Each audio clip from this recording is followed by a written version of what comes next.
I read more than 50 books in 2022, so in this video I'd like to tell you what my 10 favorite books have been and why I like them so much. Let's do it. Firstly, I'd like to talk about the Willpower Instinct, written by the Stanford professor Kelly McGonigal, where she explains how we can increase our self-control. The book is divided in 10 chapters, each of which explains the science behind a willpower problem and gives practical advice as to how we can apply it on our day-to-day. I found this book interesting because it changed the way I view self-control. For example, I used to be quite tough on myself if I had, say, not managed to wake up at a certain time. But apparently, if you feel guilt and shame over your setbacks, you are more likely to give in again, whereas if you show a little bit of self-compassion, you can actually boost your self-control. This book also helped me understand why I sometimes have less willpower. For instance, I had noticed that I would usually give in to temptations more often when I was tired or stressed. Now I found out that this is because our prefrontal cortex is less active in those situations, which means that we are less able to control our impulses. This is a short, very easy to read and hands-on book, so if you're trying to boost your self-control or to improve your discipline, then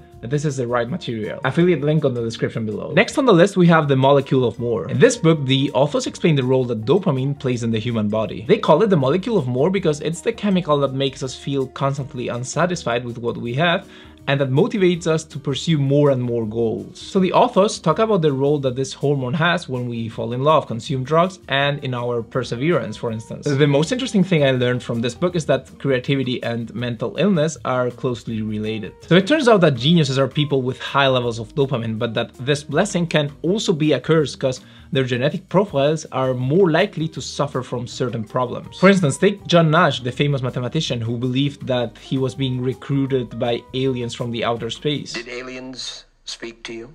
When I began to hear voices, I thought of the voices as from something of that sort. Or take one of Einstein's sons, Edward, who suffered from schizophrenia. The reason for this being that your way of thinking when you find yourself in a creative state is very similar to the one you have when you suffer from schizophrenia, where you experience your thoughts running free. Related to this point, it was also interesting for me to find out how dopamine shapes our political views. For instance, the most creative hubs, such as Hollywood and Silicon Valley, have a clear left-wing tendency. This is partly because dopamine urges us to seek novelty, to create new things, and thus to pursue change. So if you want to find out how dopamine and dreams are related, why the substance might make you unhappy, and why conservatives are more likely to experience orgasms, then check out this book.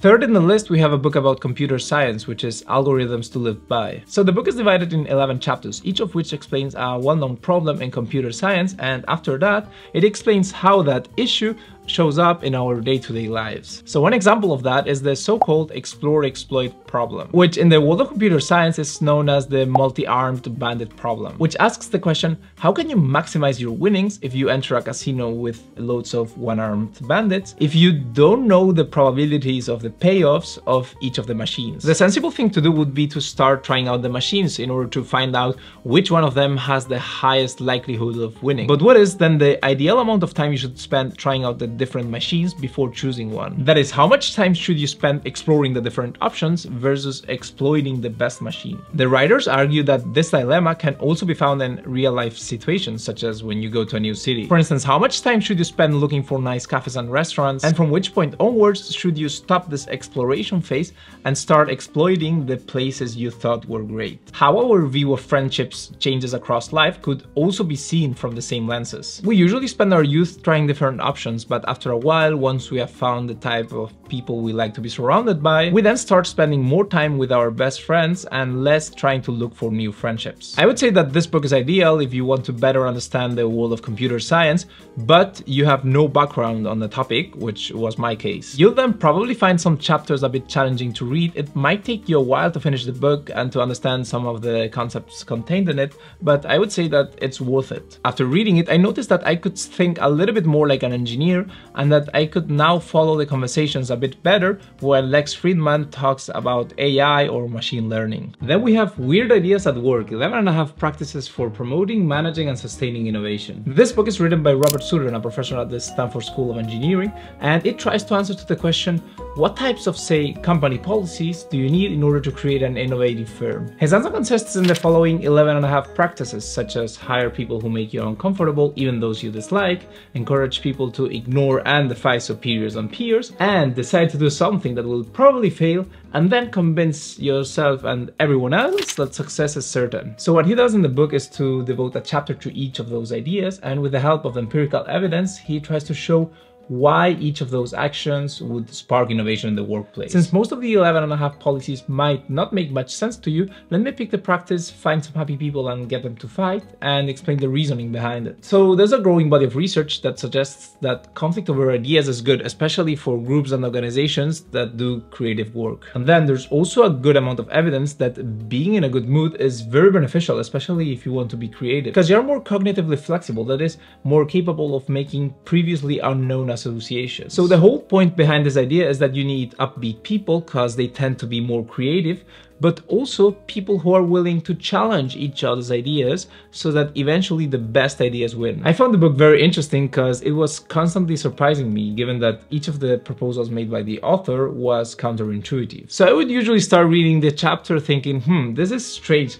How is it possible that this weird idea works? And then once I started reading, I would be like, that actually makes a lot of sense. I guess it would be a useful read for anyone who's studying business/management and for anyone who's leading a team. Next in the list, we have The Laws of Human Nature by Robert Greene. In this book, the author describes 20 types of problematic behaviors we humans tend to exhibit, such as that we feel envy, or that we are irrational, or that we have a big ego. And for each of them, he tells us what we should do about it. When explaining each of those 20 laws, Robert tends to follow more or less the same structure. He starts off by explaining the story of someone who suffered from the law of human nature that he's about to describe, and after that he goes on to interpret that story from the lenses of that law while drawing from knowledge from the world of psychology. So for instance, the chapter about the law of repression tries to convey the idea that very often people's most conspicuous traits have been created in order to hide the exact opposite of that feature. For example, when you see someone who seems really tough, it might very well be the case that he's actually quite insecure. So to illustrate that, he talks about Richard Nixon, who apparently suffered from that because he had two faces that were at constant war with each other. And then he goes on to explaining where that could be coming from, using the words that Kissinger had written about Nixon and making reference to the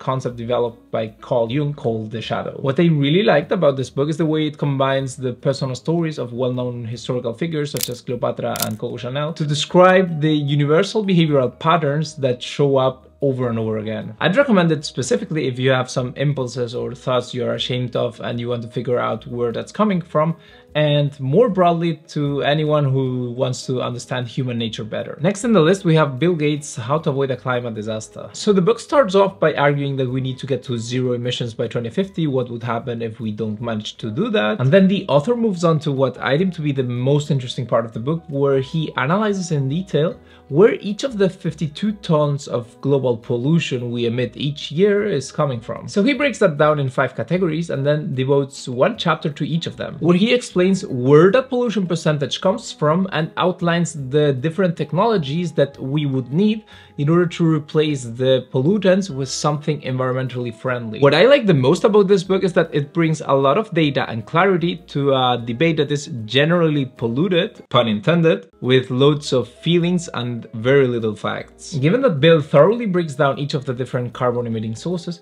I now more or less know how much each of them is to blame for, and thus I'm better able to judge certain comments related to climate change that I hear every now and then. For instance, although many people complain about how much flights pollute, the reality is that they account for more or less 2% of the total global pollution content, whereas cars account for 8%, steel production accounts for 7%, and cow burps and fart account for 4% of the total global pollution. So if the goal is to reduce pollution, it would probably make sense to try to tackle the biggest chunks of the problem first, instead of telling people to be flygskammt, right?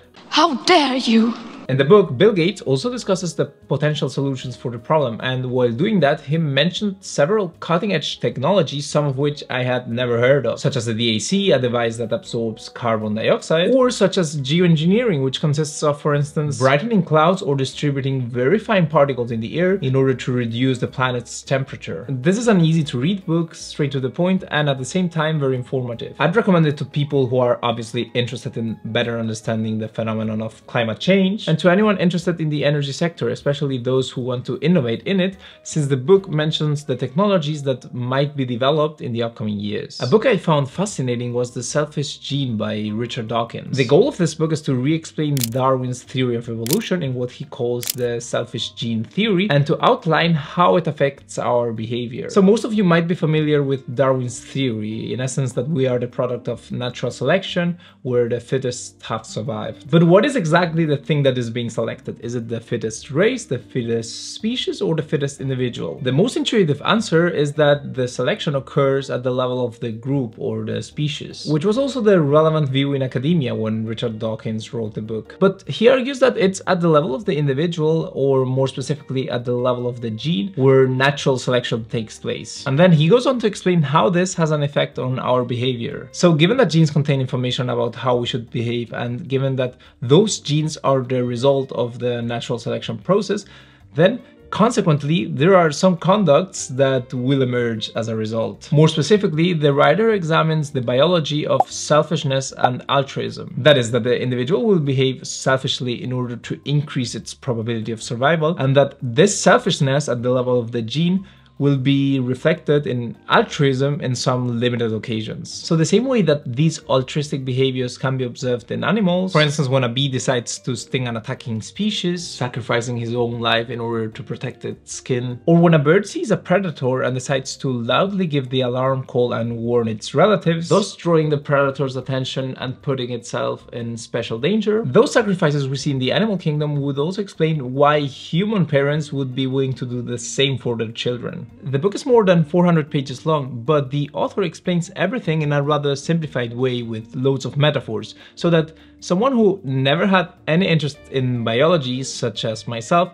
not only managed to understand most of it, but also enjoyed it very much. So if you're into evolutionary biology and want to understand why we humans act in a certain way, then this is your book. Then we have The Narrow Corridor, How Nations Struggle for Liberty, written by Acemoglu and Robinson, who are also the authors of Why Nations Fail. So this book is an attempt to explain how liberty emerges. So liberty, what they define as the absence of dominance, is a recent phenomenon in human history. For most of the time, we were either subjugated to an all-powerful state, or we lived in societies that lacked a state, but that were based in a set of rules that were equally oppressing. The aim of the authors is to show us how liberty has historically emerged as a middle way between a centralized state and an absent one. It is what they call the shackled Leviathan, that is, a state whose power is controlled by a mobilized society. Because you need, on the one hand, a strong state to enforce laws, control violence, and provide public services, and a strong society to control the state. Thus, if either of those two parts of the equation becomes too powerful, then liberty will vanish. If the state becomes too powerful, then it might risk becoming totalitarian. But if society becomes too powerful, then the benefits provided by the state would cease to exist,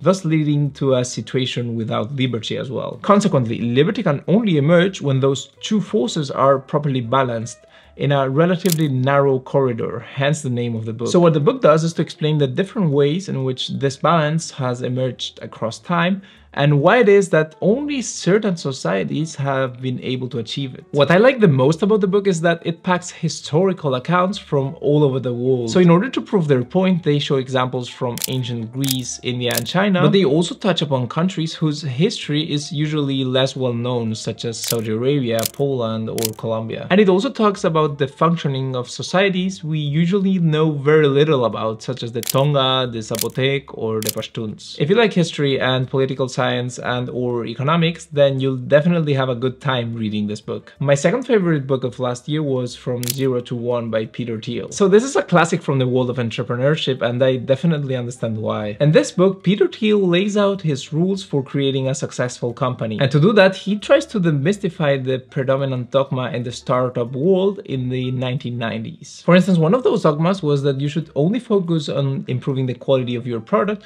without giving any value to sales. He says that Silicon Valley nerds are skeptical of sales and advertising because it seems irrational and superficial. But he claims that it's the other way around, that sales are crucial to the success of a product and that you should thus regard them as a feature of that product, and that you really need to give some thought to the optimal distribution channel for your goods. So in the book, he goes one by one through this and the other three prevalent ideas of the 90s, explaining why they are incorrect. And apart from that, he also touches upon topics such as what type of culture a startup should have, how to decide the best sales channel for your product, and which personal traits matter for company founders. I'd recommend this obviously to someone who wants to start a company and for someone who works in venture capital, because it unveils some of the rules that Peter Thiel uses when investing in companies. And my favorite book of 2022 was A Billion Weak Thoughts, What the Internet Tells Us About Sexual Relationships. The authors of the book, both of which have a PhD in computational neuroscience, decided to make probably the most comprehensive study of sexual behavior ever. So until recently, sexual behavior was studied at university labs. You'd gather a group of undergraduates, share some questionnaires with them, and ask them to fill them out. But this method has two main problems. So one,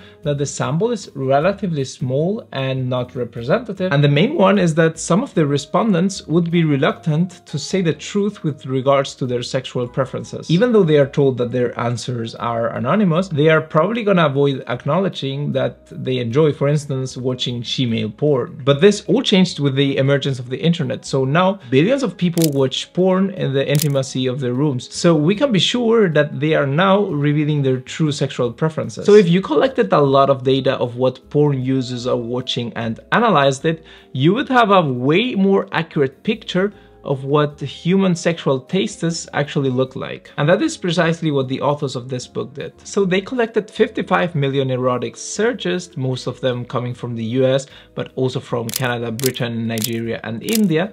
And then they categorized all of those searches based on interest. So what they do during the whole book is to combine the detailed analysis that they have performed with knowledge from fields such as evolutionary psychology and neuroscience to explain, for instance, the differences between women's and men's sexual tastes, why gay men are sexually aroused by the same parts as straight men, or how the archetypical hero of romance novels looks like. So if you want to find out why gay men have larger penises than straight men, why researchers never managed to create a Viagra for women, or if you simply want to be blown away by the weirdest sexual tastes that people have, then this is your book, A Billion Weak Thoughts. So that was it for today. If you enjoyed what I said about these 10 books, then let me know in the comment section below, because I might be doing more of these videos in the upcoming weeks. Thank you, and see you in a few days.